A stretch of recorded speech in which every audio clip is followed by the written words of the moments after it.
Merci de votre fidélité renouvelée en notre faveur. Madame, Messieurs, bienvenue dans Invité du jour. Aujourd'hui, nous allons l'honneur de recevoir pour vous le commissaire général en charge du tourisme et développement rural ici au niveau de la province du Lualaba.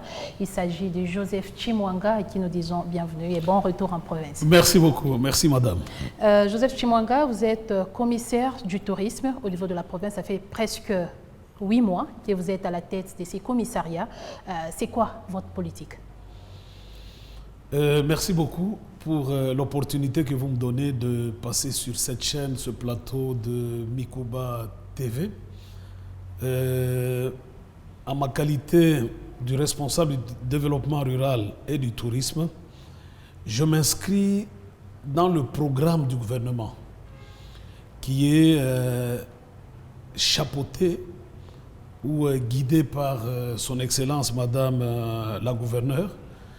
Ce programme nous donne tous les atouts de changer de style par rapport au tourisme vu dans le passé.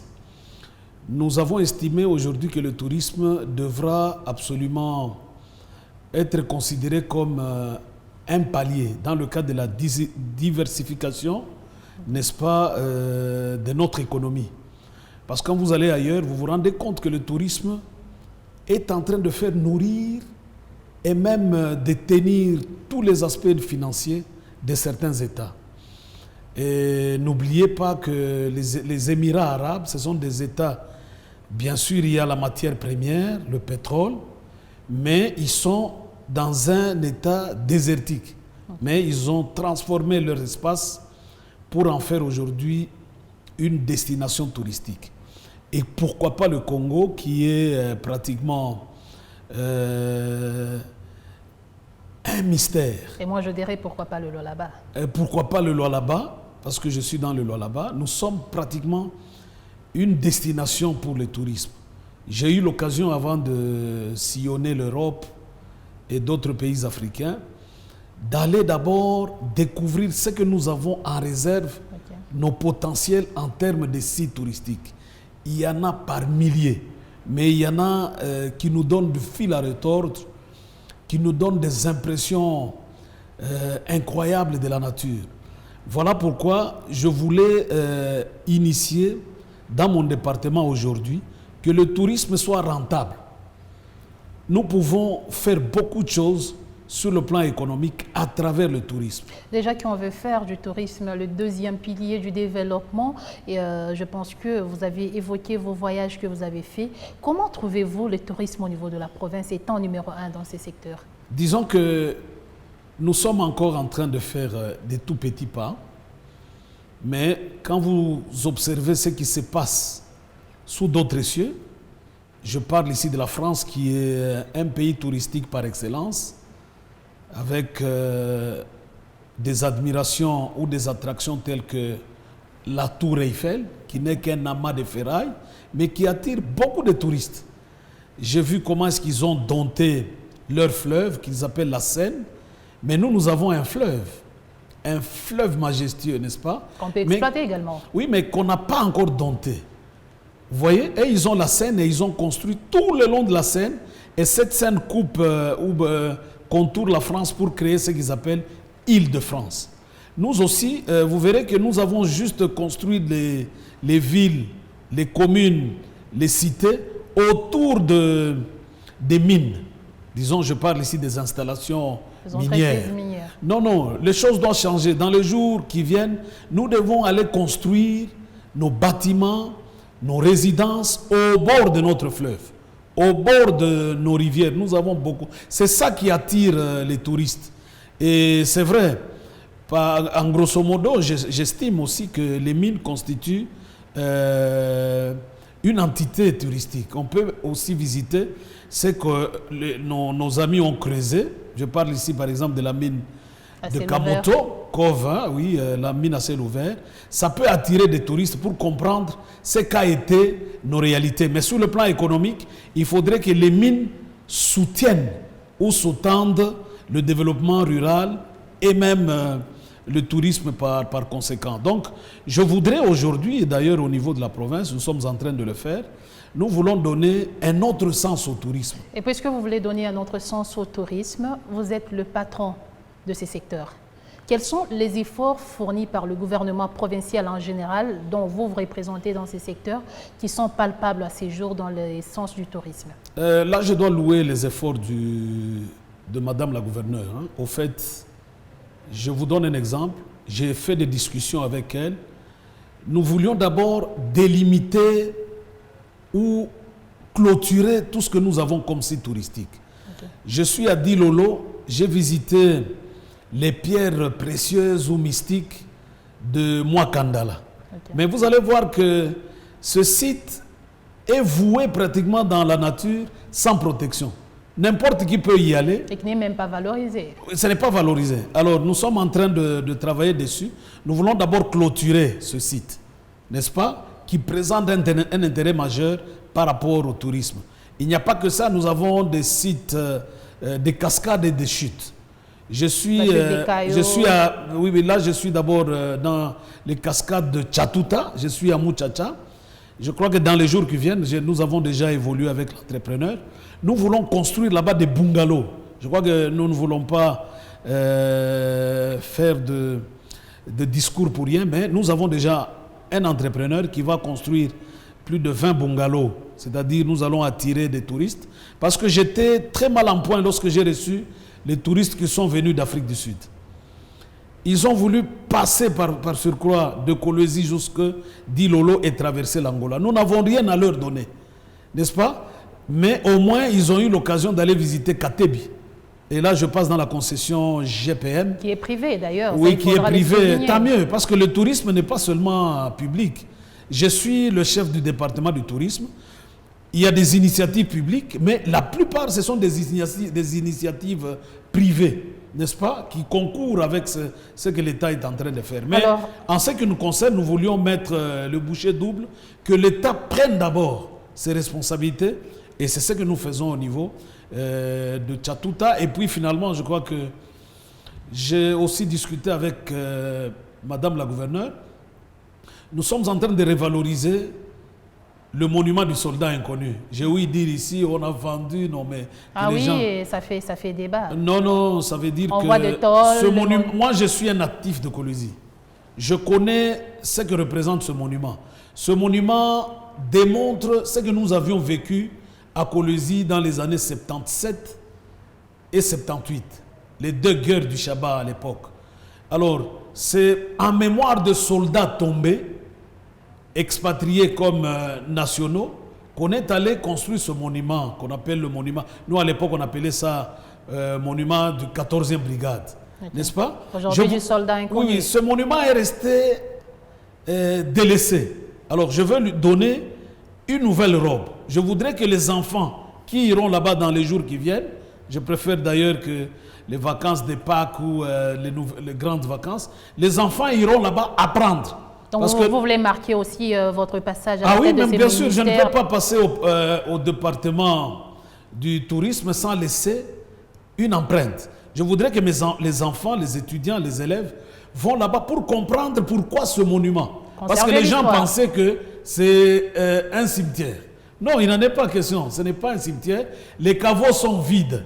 On avait mis ça dans le cadre tout simplement du mémorium aux soldats tombés, notamment les Belges, les nationaux, les Français qui sont tombés. Et les nationaux, c'était la division Camagnola et Léopard. Et j'ai des spécialistes qui vont venir de Kinshasa pour mettre quelques monuments. Et j'ai commandé aussi, bon, avec l'autorisation de l'autorité provinciale et des autorités publiques, hein, dans le cas, je vais prendre 2 chars, 2 vieux chars qui sont déjà en panne, hein, inutilisables, donc obsolètes, que je vais amener là-bas. J'ai déjà eu l'accord du colonel du secteur de Nzilo. Je vais les prendre dans Nzilo, les amener ici, que je vais mettre la peinture, les mettre très bien. Donc ça sera un petit musée, on comprend. Oui, en quelque sorte, c'est un panthéon. Voilà. Moi, j'appelle ça le panthéon touristique du Lualaba, qui va... Les enfants iront là-bas, ils verront des images qui ont consacré la guerre. Ça sera une source des revenus.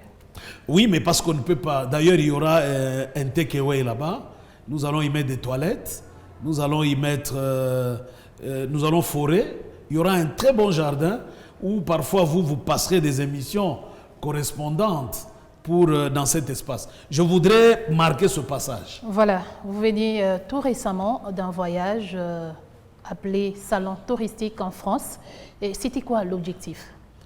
Oui, je voudrais, à travers cette question, présenter une fois de plus mes condoléances les plus attristées à mon conseiller, le jeune Splendid Tchot. D'ailleurs, c'est avec lui que je suis parti en Europe, et plus précisément en France, et nous sommes allés dans la province de Bretagne, et nous avons été accueillis à Rennes, où nous avons été conviés au Salon international du tourisme. C'est pour voir ce que les autres font.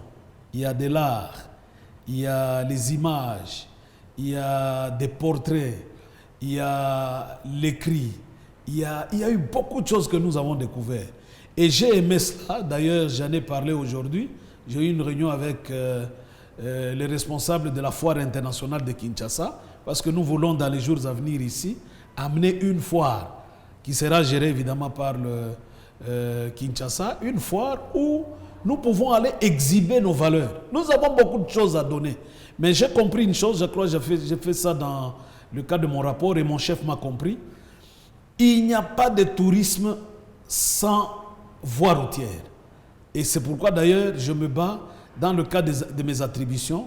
Et madame m'a compris, elle a bien fait de me donner le développement rural.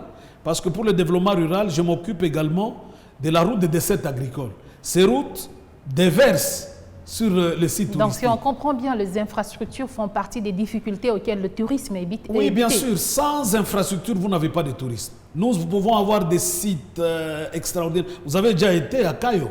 Voyez un peu les chutes de Cayo. C'est incroyable. C'est vraiment beau. Mais pour que les gens arrivent là-bas, il faudrait une route carrossable qui peut amener les touristes là-bas, qui viendront d'ailleurs.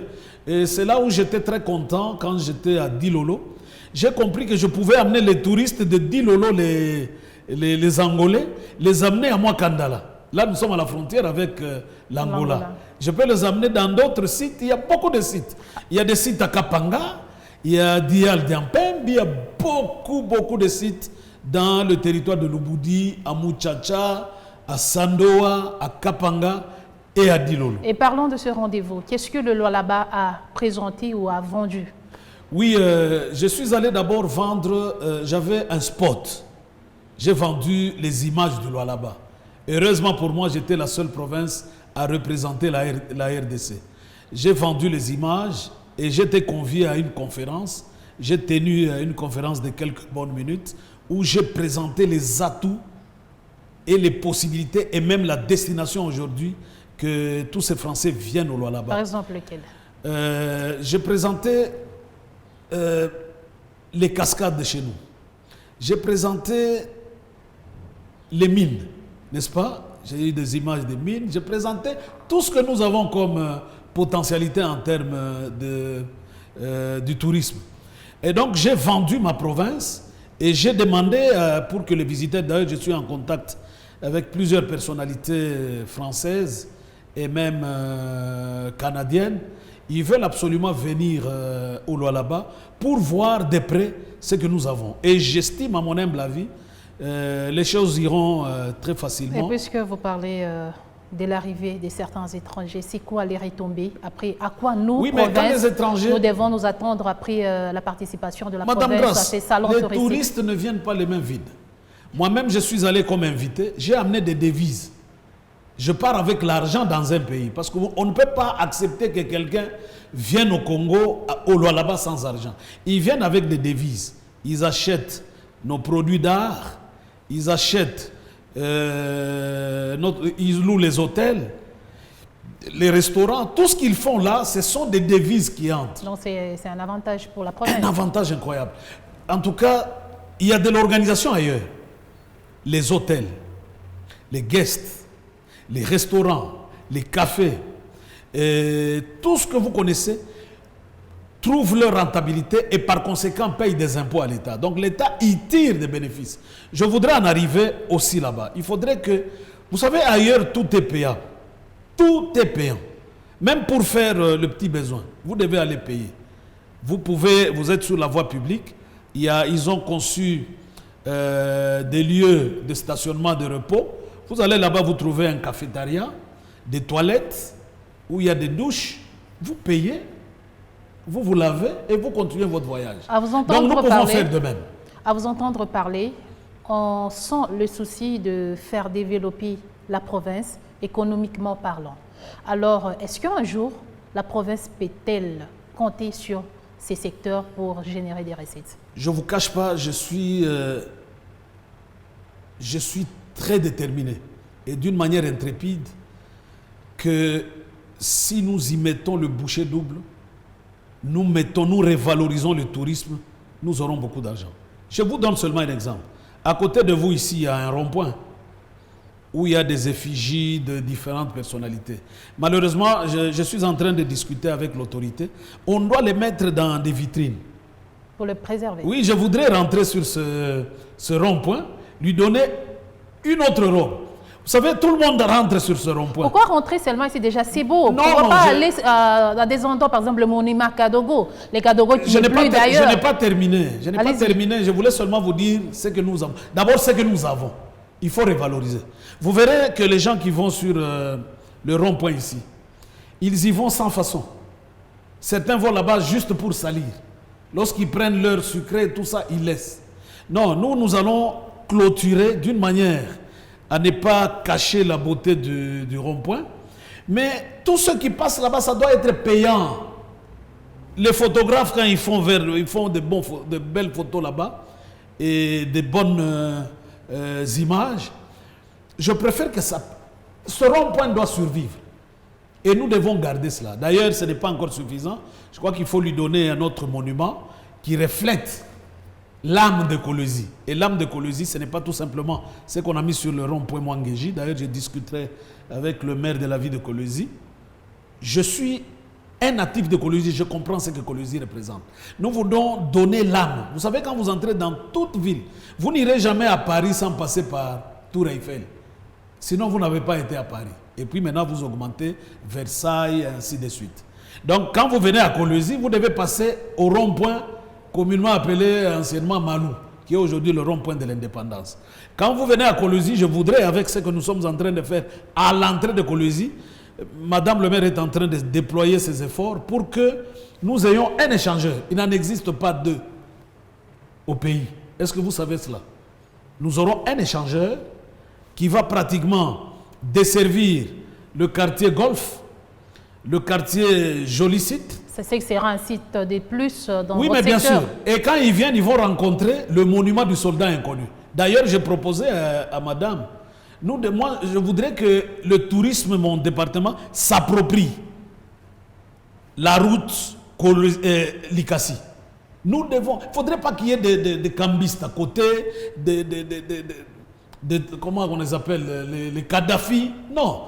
Une avenue n'est avenue que lorsqu'il y a des arbres bien rangés, bien asphaltés. C'est pourquoi d'ailleurs les Français se vantent quand ils disent que les Champs-Élysées, c'est la plus belle avenue du monde.